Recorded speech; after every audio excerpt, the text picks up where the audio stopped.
My name is Anthony Ray Hinton, and I grew up outside of Birmingham, a little place called Preco, Alabama. I grew up in a coal mining town where every father worked in the coal mine, and parents stayed at home and took care of the family.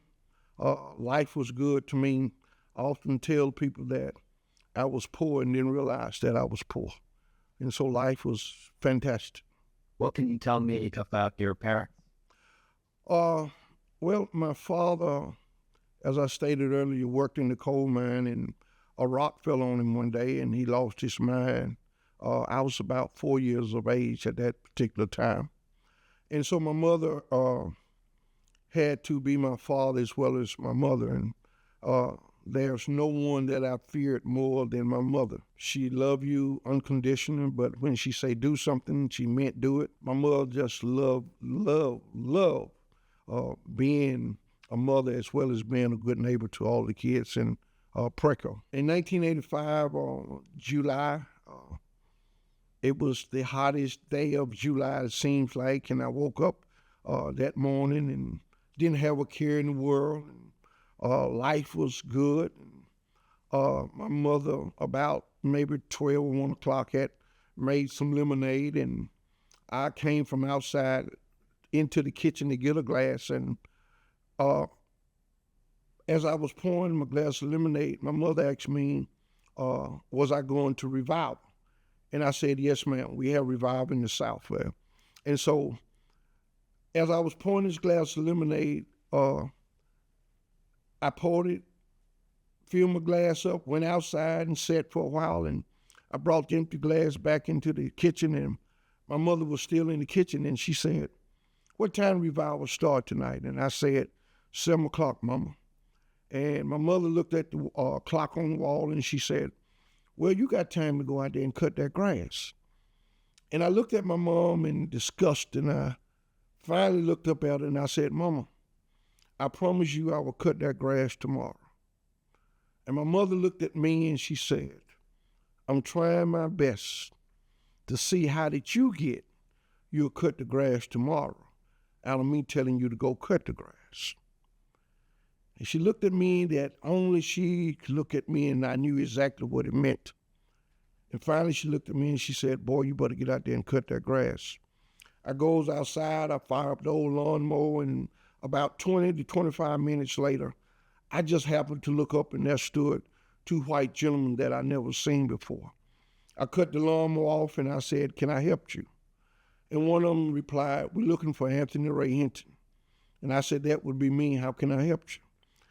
Then they identified themselves as 2 police from the Birmingham Police Department. And I said, okay, how can I help you? And they said, we have a warrant for your arrest. And I said, for what?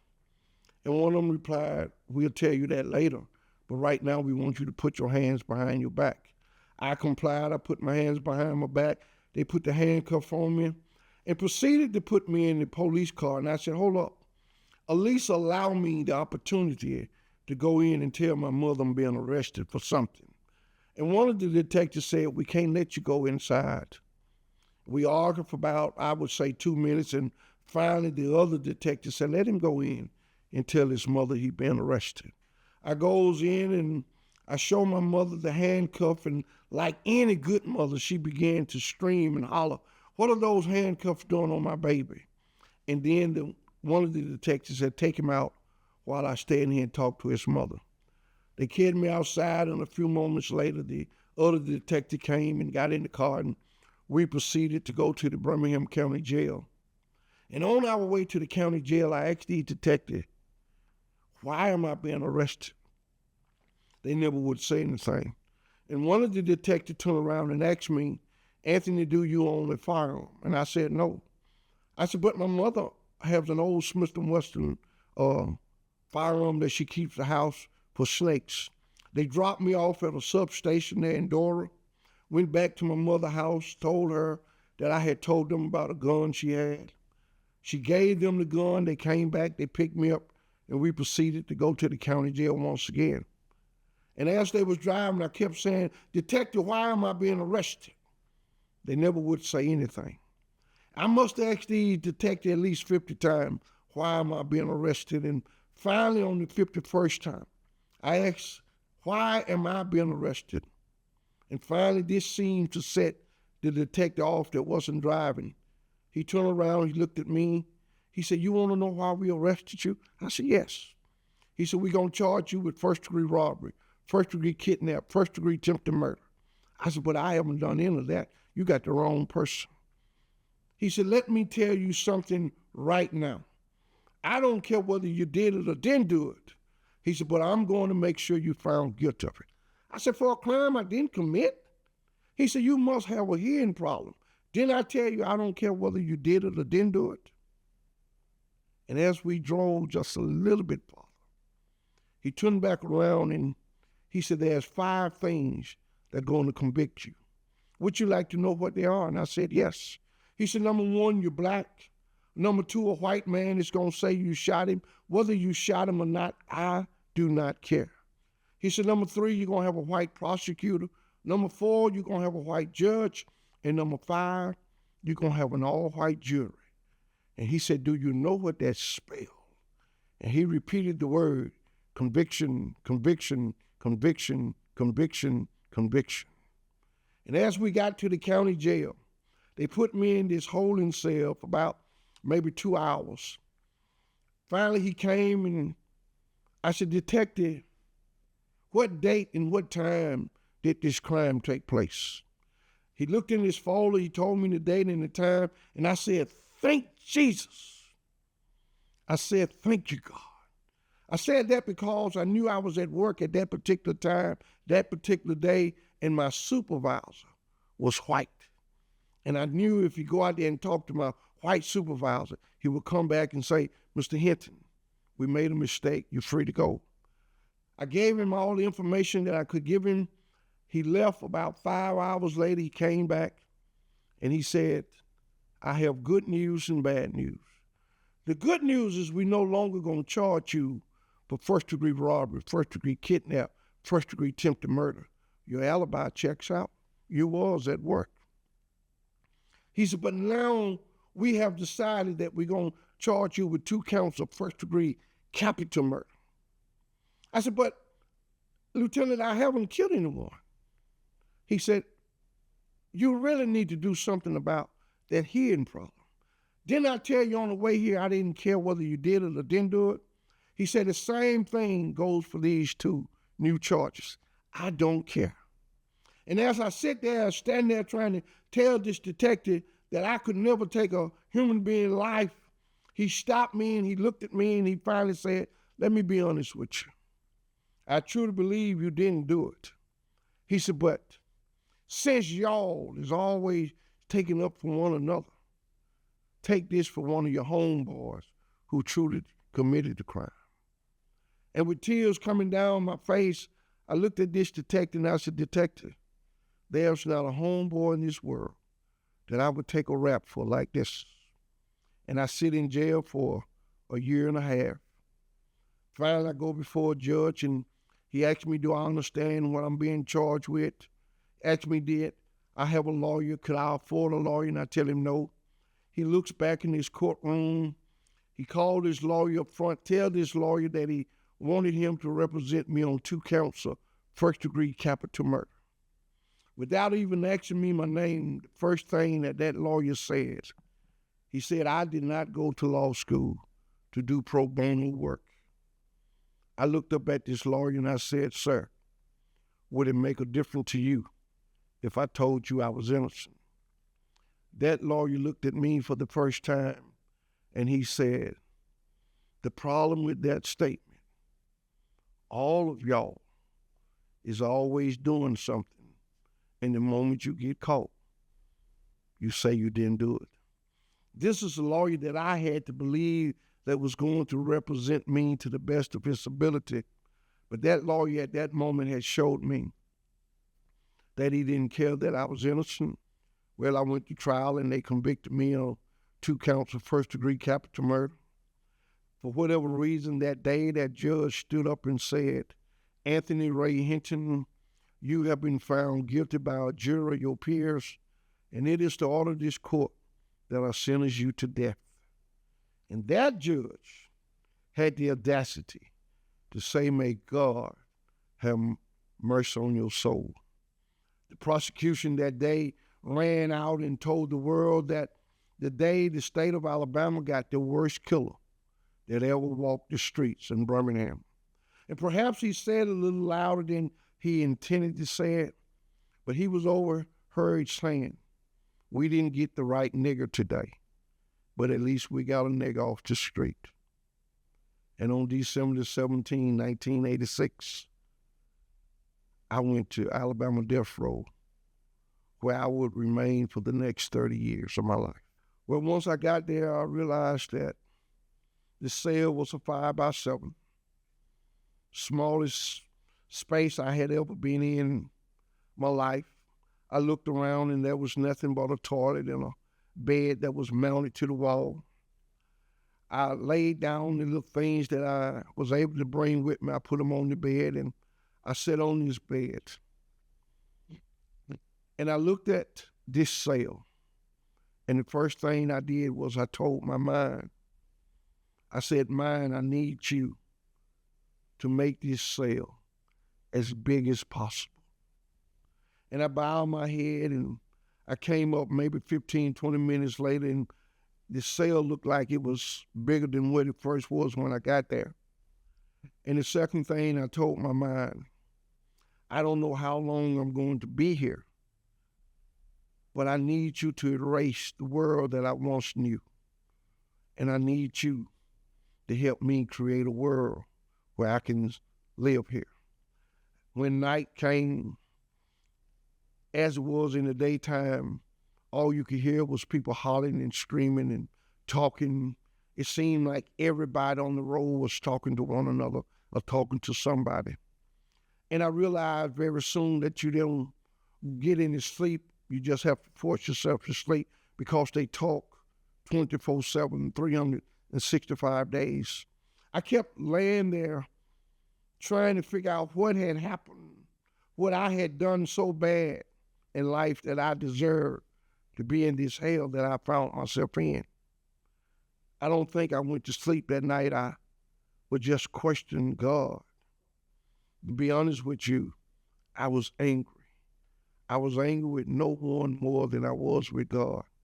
You see, at the age of 4, my mother had taught me and told me about God. And all my life I had been brought up to believe in God. And I wondered, where was God when I needed him the most? Where was God when I was being lied on? Where was God when I was being prosecuted for a crime that he know and I know that I didn't commit? And I kept saying to myself, where are you, God?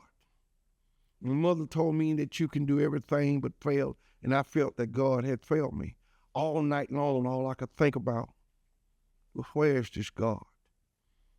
And I finally said to myself that God don't live here anymore. The next morning, which seemed to come early, they was beating on the bars, hollering breakfast at 3:45.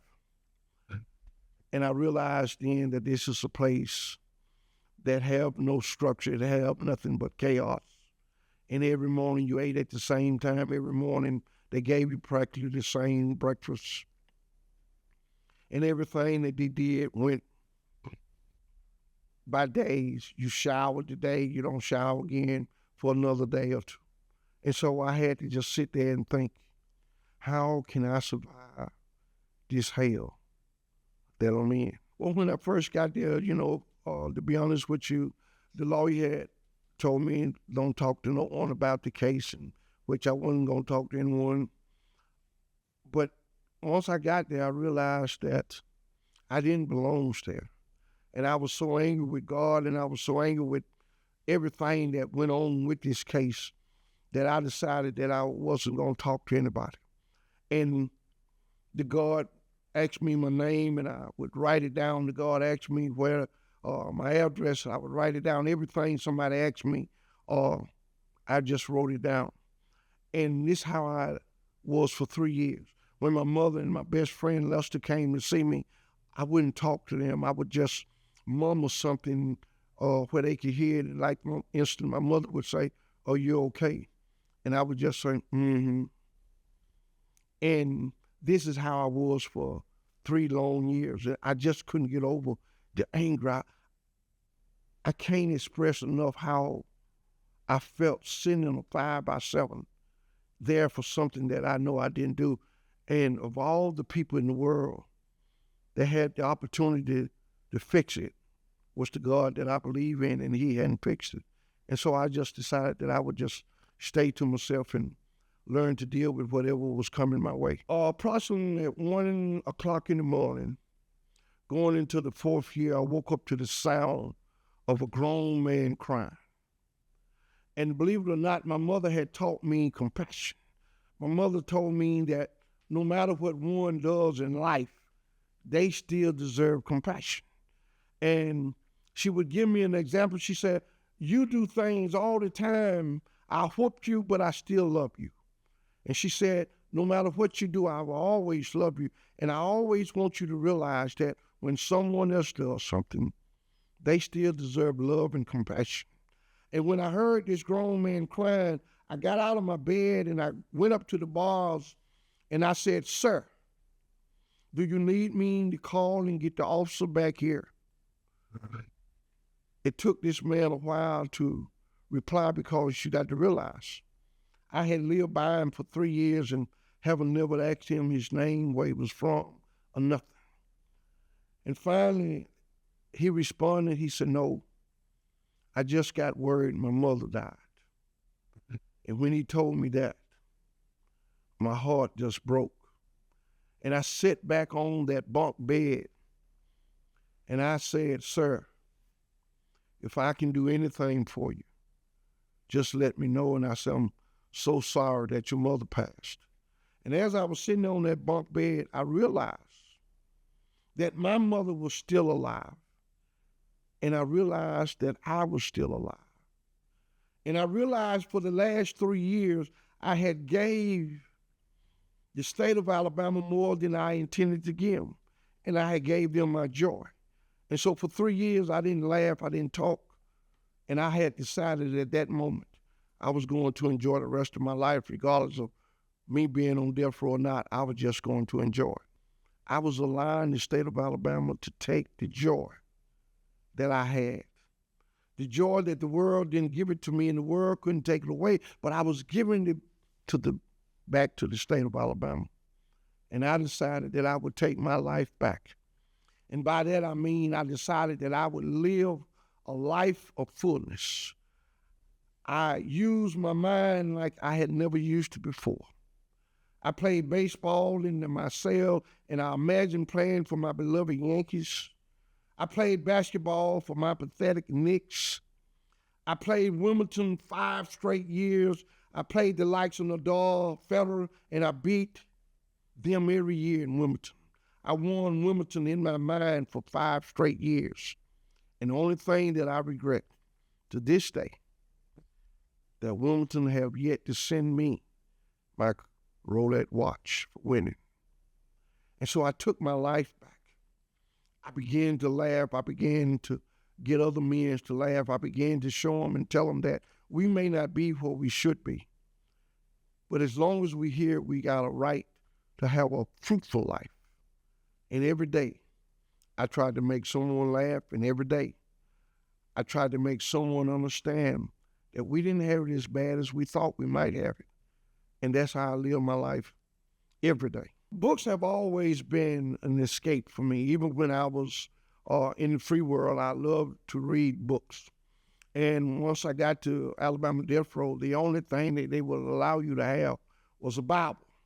And I was so angry with God that when I got there, I took that Bible and I threw it on the bed. I didn't want to read that anymore.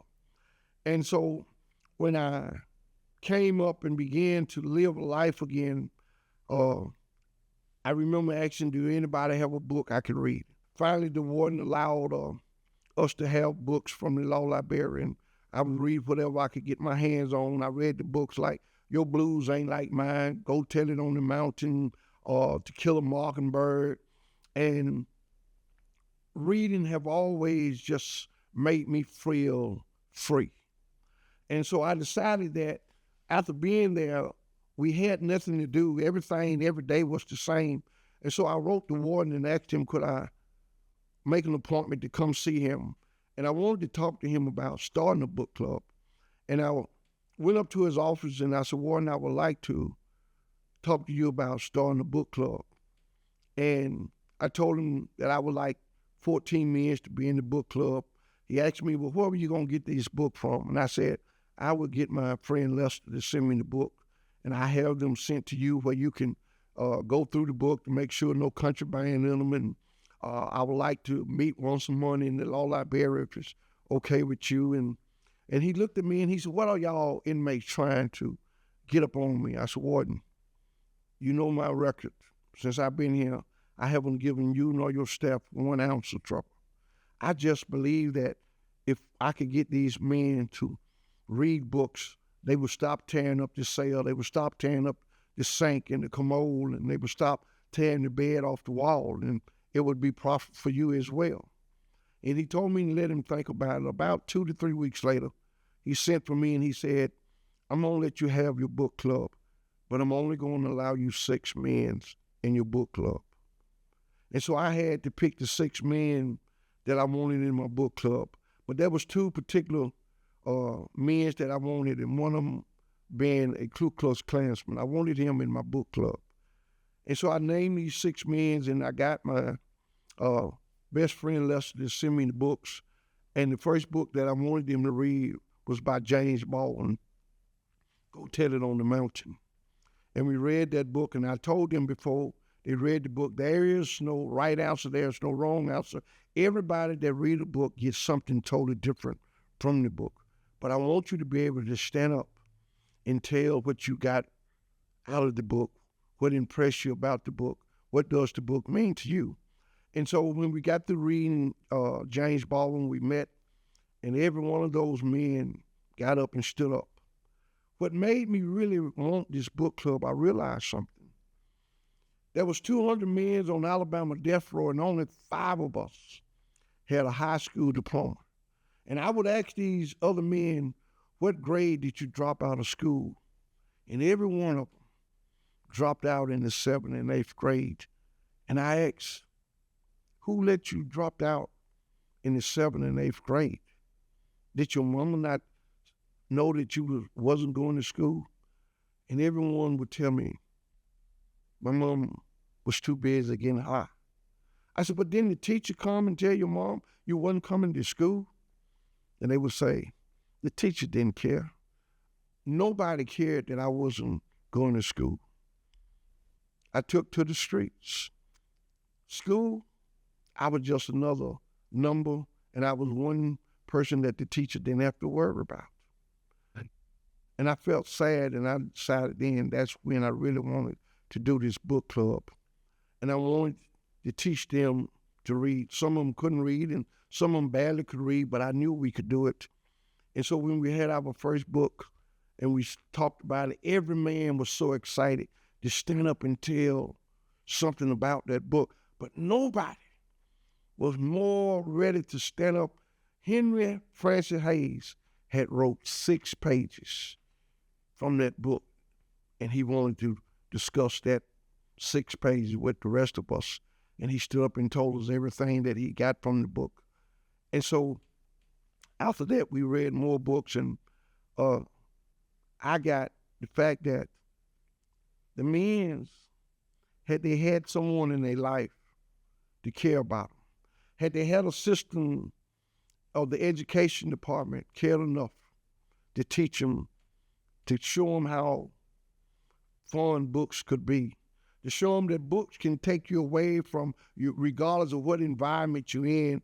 Just read it, imagine it, and then try to instill in them that you too can write a book. And so when they read their book, I realized if only someone had cared enough for each one of these men to just take the time out to read a book. Perhaps, I don't know, but perhaps they wouldn't have been where they were. And so one day, about a year later, the warden called me and he said, Anthony, I'm going to have to shut the book club down. And I said, why, warden? We haven't giving you any trouble? He said, no, but everybody wants to be in the book club, and I don't have room to put 200 men at one time into the book club. And he said, you see all of those letters on my desk? They are from men back on the road that is writing me and asking me why this one can go to the book club and they can't. He said, I'm just going to have to shut you down. And he stopped the book club. And so books have always been a way out. I don't need to read or go to California.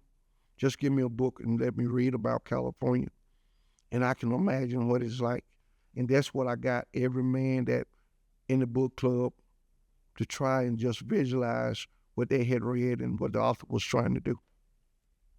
Mr. Hinton, at this point, I'd like you to tell me about your meeting Bryan Stevenson and your relationship with him that would change, obviously, the trajectory of your life. Oh, yeah. Well, when I first got to the road, I kept hearing his name, Bryan Stevenson. Everybody was talking about Bryan Stevenson. And once I began to talk and telling people about my case, they kept saying, well, you need to get Bryan Stevenson. And I said, well, I got a lawyer. Man, you need to get Bryan Stevenson. And so Bryan Stevenson had sent a lawyer there from Boston. And the lawyer from Boston came, and I asked this lawyer, who know me in Boston to send you from Boston to represent me? And he said, well, a lawyer by the name of Bryan Stevenson asked me would I represent you in your post-conviction. And he kept telling me how great this Bryan Stevenson was. And I said, well, Bryan Stevenson can't be that great because he's already made one fundamental mistake. And he said, well, what is that? I said, well, did you not say you from Boston? And he said, yes. I said, well, had this great Bryan Stevenson checked with me before he sent you here, he would have known that I am a beloved Yankee fan. And there's no way a Yankee fan and a Boston fan could ever do anything together. I said, but for your sake, I'm willing to put my personal feeling aside and let you work on my case. And for 3 years, this lawyer from Boston worked on my case. And then going into the 4th year, he said, Anthony, I can get you a life without parole. And I looked at that lawyer and I said, life without parole? Life without parole is for guilty people, not innocent people. I said, I need a lawyer that believes in me. I need a lawyer that is willing to go to jail for me if necessary. The fact that you telling me you can get me a life without parole tells me you don't believe in me. And I said, I have no choice but to fire you. I fired that lawyer from Boston. I thank him for what he was trying to do, and I thanked him for what he had already done. I wrote Bryan Stevenson a letter and told him that it just didn't work out with me and the lawyer. And I asked Bryan Stevenson in that letter, would he consider becoming my lawyer? And I said, before you say yes or no, I said, all I ask is that you read my transcript. And if you find one thing in my transcript that point to my guilt, do not worry about becoming my lawyer. Do not send me another lawyer. I am perfectly willing to die for something that I know I didn't do, and God knows that I didn't do. About 3 months later, I get a reply from him that he would read the transcript. About 5 months later, I get a letter that he was coming to see me. And the day that he said he was coming, he came. The day that I shook Bryan Stevenson's hand, I knew that God had sent me his best lawyer. I had that feeling that this man is the lawyer that I truly needed. And we sit down and we talked about our upbringing, and finally I said, Mr. Stevenson, if no two guns is alike, I know that the state of Alabama is telling a lie. I said, that is the only evidence that they have. They saying that the gun, the gun match I said, but I know that it don't match.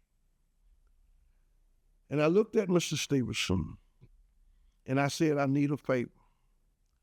And he looked at me and he said, well, what is the favor? I said, Mr. Stevenson, I need you to hire a ballistic expert. And he kind of looked up at me and he said, well, I was going to do that anyway. And I looked back at him and I said, Mr. Stevenson, I said, I'm not explaining myself right. I need you to hire a white man.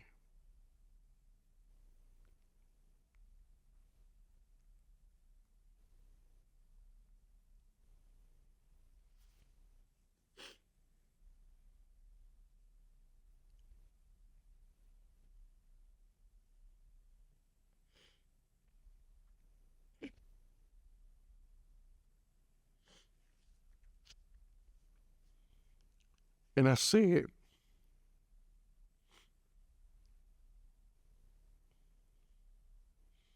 I need this white man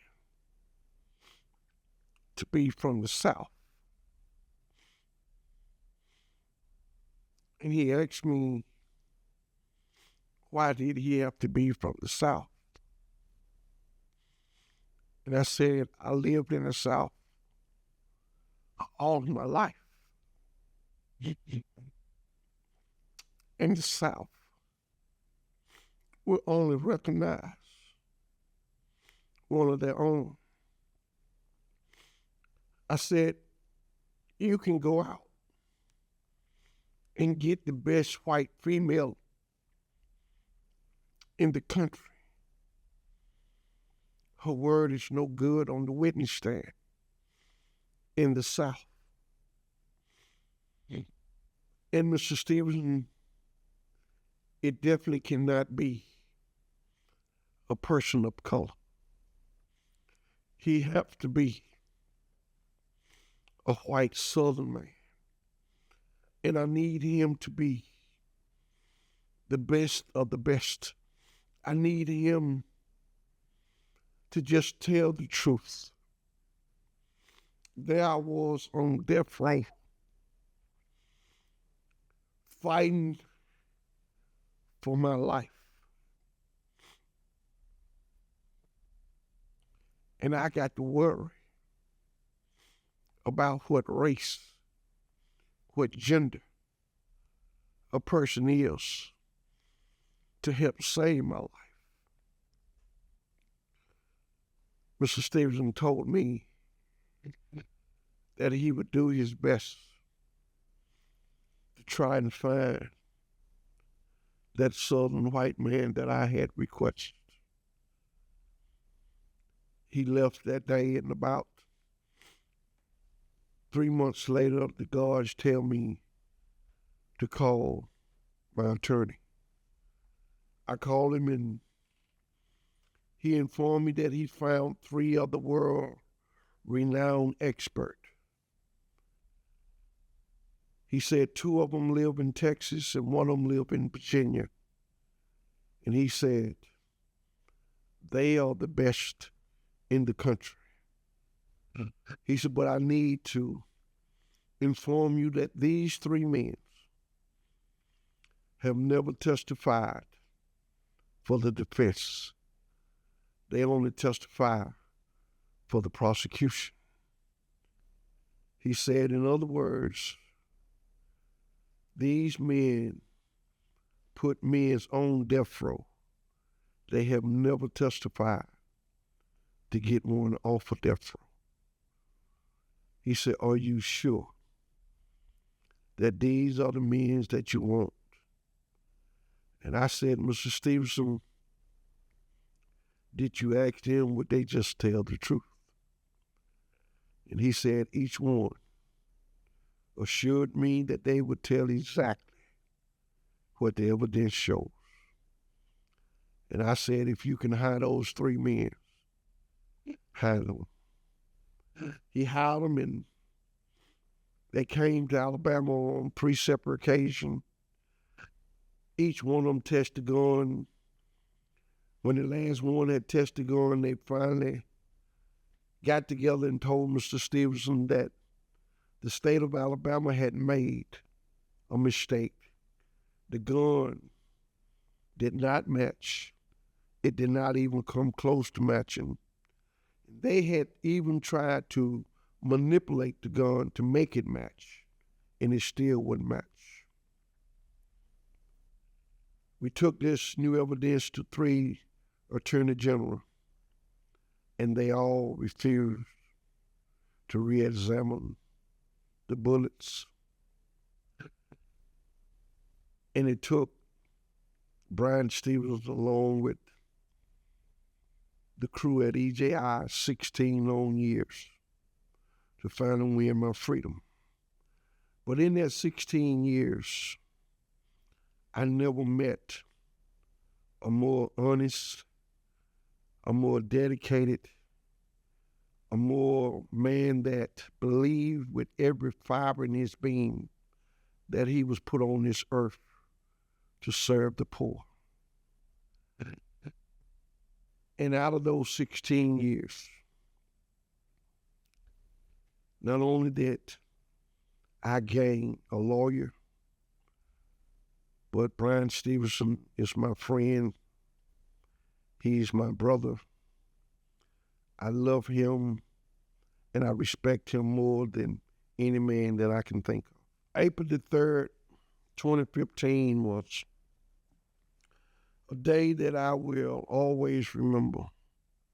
Leading up to April the 3rd, I had got a call from Mr. Stevenson, and he had informed me that the state of Alabama had dropped all the charges against me, and for the first time in 30 years, I heard the word, "You going home." And he was in New York, and he was telling me as he was in the car, and he had to pull over in order to tell me because of his excitement. And I believe no one was more excited as I was. I was in jail. And when he told me that the state of Alabama was dropping all charges and the judge wanted me to stay until that Monday. And he said he told the judge, "No, I want him out as quick as possible. He have already been in there 30 years. And so the judge decided that April the 3rd would be the day that I would be released at 9:30 sharp. And I don't think he thought he could get a flight to get home, but he said, "Ray, I'm going to be there. I don't care. I'm going to get there." And I said, "Okay." And I told him that I needed some clothes. He took down my size and he got two of the ladies to go get me some clothes. And exactly at 9:30 on April the 3rd, 2015, I walked out the Jefferson County Jail for the first time to freedom in 30 years. And he was walking right beside of me. And the sun seemed to be shining brighter than it had ever shined in my life.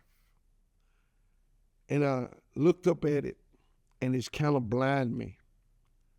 And then I brought my face back down and closed my eyes and focused, and I wanted to see what's the sun shining on Mr. Stevenson as well. I wanted to see what's the sun shining on my friend Lester. But I couldn't see it, and the sun was just shining on me. And I remember taking the microphone, and I said to the reporters that was there, "The sun does shine. You see, for 30 years, the sun didn't shine on me. The rain didn't shine on me. And just to be able to walk out, it was like I was walking on clouds. I was stepping on, I guess, like a Clydesdale horse. I was so excited to finally be able to be free.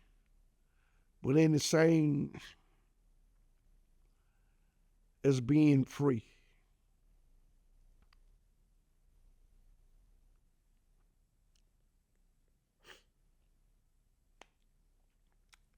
my mother wasn't there.